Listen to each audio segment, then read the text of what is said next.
কিরে, তুই তো বঙ্কিম পড়তিস। হ্যাঁ হ্যাঁ, ওই ওই বেবি বঙ্কিম বেবিদের জন্য ওটা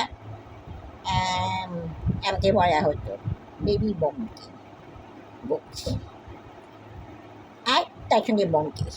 হ্যাঁ, ওকেই আসছিলাম, বঙ্কিম আর ব্যোমকেশ। আর তুই ব্যোমকেশ হতে চেয়েছিস?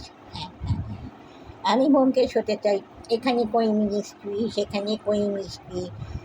আর আমি ডিটেকটিভ নই, আমি সত্যেন্বেষী। কিন্তু তারপর কি হলো?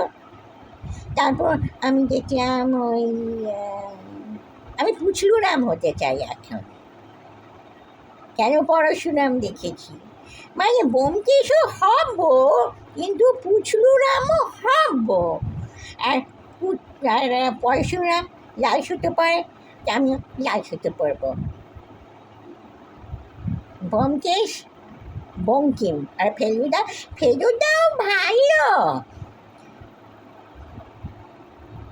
আমি নিজেকে সত্যেন্বেষী ডাকি, তাই জন্য ব্যোমকেশের সঙ্গে আরো বেশি আইডেন্টিফাই করতে পারি।